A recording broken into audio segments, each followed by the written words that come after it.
Hello bachcho, let's read this question. The question says in the following reaction C2H2 on treatment with H2O, HgSO4 and H2SO4 gives X which gives CH3CHO.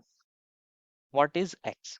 Option A CH3CH2OH, option B is CH3O CH3, option C is CH3CH2 CH2 and option D CH2 double bond CHOH। बच्चों इस question में हमसे पूछा है कि हमें एक reaction दी गई है जिसमें हम किसको ट्रीट करा रहे हैं, C2H2 को ट्रीट करा रहे हैं किसके साथ, H2O और HgSO4 और H2SO4 के साथ।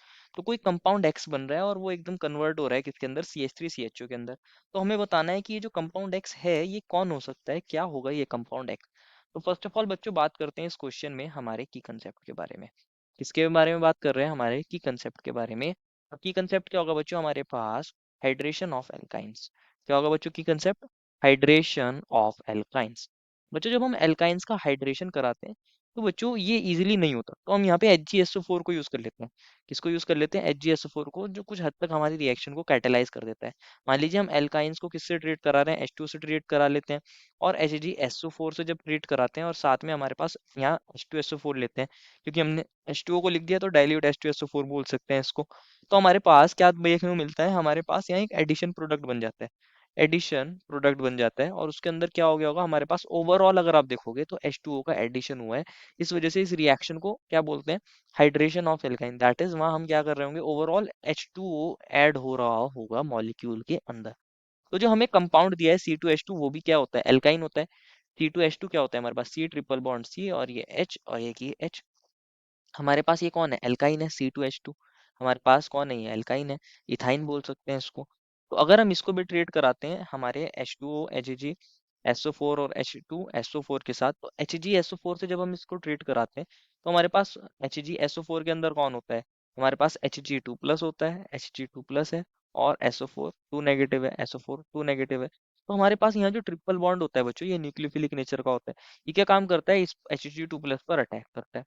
ये हमारे पास Hg2 प्लस क्या है, एक काइंड का इलेक्ट्रोफाइल है, तो इसको इलेक्ट्रोफिलिक एडिशन रिएक्शन भी बोलते हैं। तो ये सी सी के बीच में डबल बॉन्ड है, यहाँ हाइड्रोजन है। अब क्या है, यहाँ सी और सी का जो ट्रिपल बॉन्ड था, थर्ड बॉन्ड था, वो कंप्लीटली ब्रेक नहीं हुआ लेकिन ब्रेक हो रहा है, तो इसको हम डॉटेड दिखाते हैं। और Hg2 प्लस के साथ इनका कंप्लीटली बॉन्ड बना नहीं है, बन रहा है, इसको हम डॉटेड दिखाते हैं। एक काइंड का कॉम्प्लेक्स बन जाता है, ट्रांजिशन स्टेट बोल सकते हैं इसको एक काइंड की। तो ये बन जाती है। अब क्या होता है इसके अंदर फर्दर, अब हमारे पास वाटर होता है। वाटर, वाटर हमारे पास प्रेजेंट है। और वाटर क्या काम करता है इसके अंदर, ये ऑक्सीजन के पास लोन पेयर होते हैं, ये न्यूक्लियोफिलिक नेचर का होता है। कैसा होता है, न्यूक्लियोफिलिक नेचर का। ये ऑक्सीजन अपने इलेक्ट्रॉन्स को क्या करती है, न्यूक्लियोफाइल की तरह इस कार्बन पर अटैक करती है, क्योंकि Hg2 प्लस के ऊपर पॉजिटिव चार्ज है, ये इलेक्ट्रॉन्स को विड्रॉ करता है, तो यहाँ पे भी स्लाइड स्लाइड पॉजिटिव, दोनों कार्बन एक जैसे हैं तो H2 किसी पर भी अटैक कर सकता है। जब ये यहाँ अटैक करता है तो हमारा ये जो कार्बन का इलेक्ट्रॉन है Hg2 प्लस के ऊपर चला जाता है। और Hg2 प्लस का चार्ज किसके अंदर कन्वर्ट हो जाता है, Hg प्लस के अंदर। और यहाँ डबल बॉन्ड है, यहाँ सी है और यहाँ हमारे पास एक हाइड्रोजन अटैच था। और यहाँ ऑक्सीजन ने अपने इलेक्ट्रॉन डोनेट करे हैं, तो ऑक्सीजन के ऊपर क्या चार्ज आ जाएगा, पॉजिटिव। क्या चार्ज आ जाता है, पॉजिटिव। अब ऑक्सीजन के ऊपर पॉजिटिव चार्ज आता है तो ये दोनों इलेक्ट्रॉन्स को ले लेता है हाइड्रोजन के, तो यहाँ से H प्लस निकल जाता है और हमारे पास ये बन जाता है CH3C Hg plus double bond C और ये OH और यहाँ पे H। ये हमारा कंपाउंड बन जाता है, एक काइंड का कॉम्प्लेक्स ही बन गया हमारे मरकरी का। को अगेन लिख लेते हैं, ये H ये C और इससे Hg प्लस अटैच था बच्चों। यहाँ डबल बॉन्ड था, ये कार्बन ये O और H और यहाँ पर H। अब क्या होगा बच्चों, हमारे पास H2SO4 भी हम ले रहे हैं, H2SO4, तो ये एसिड है, H प्लस देगा। तो हमारे पास ये जो एल्कीन है इसके अंदर ये डबल बॉन्ड अटैक करता है हमारे H प्लस पर। और ये कुछ इस तरीके से अटैच करता है हमारे पास कि यहाँ हमारा Hg प्लस है और हमारा हाइड्रोजन भी इसी कार्बन पर आ जाता है, जिससे हमारे पास यहाँ एक कार्बोकेटायन बन जाए। और ये O और ये की H और ये हाइड्रोजन। ये जो कार्बोकेटायन है मोर स्टेबल है, कैसा है, मोर स्टेबल होता है, बहुत ज्यादा स्टेबल होता है। इस वजह से ये वाला कार्बोकेटायन फॉर्म होता है और हमारा जो हाइड्रोजन ऐड हुआ है वो इस वाले कार्बन पर ऐड हुआ है, जिससे ये वाला कार्बोकेटायन फॉर्म हो सके। ये कार्बोकेटायन ज्यादा स्टेबल क्यों होता है, क्योंकि यहाँ ऑक्सीजन के पास क्या होते हैं, लोन पेयर होते हैं।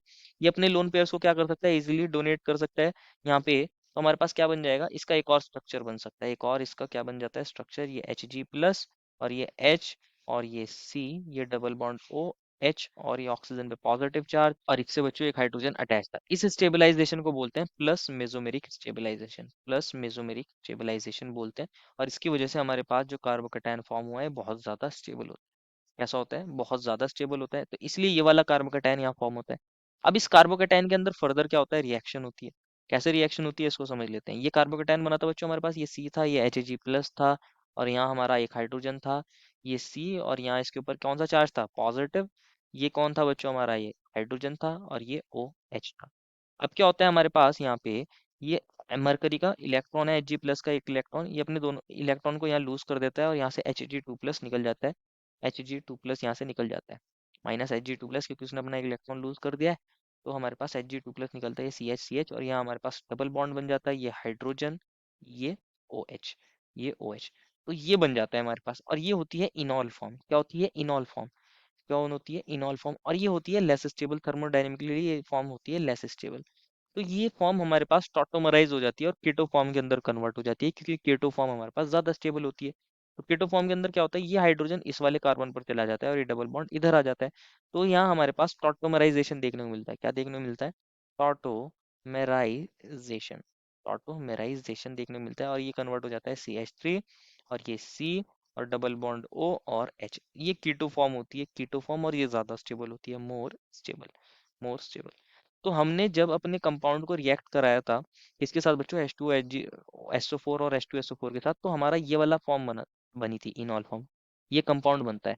तो अगेन हमारा जो कंपाउंड था उसको स्टार्टिंग में लिख लेते हैं, ये C2H2 था, और इसको हमने किससे ट्रीट कराया था बच्चों, H2O के साथ ट्रीट कराया था।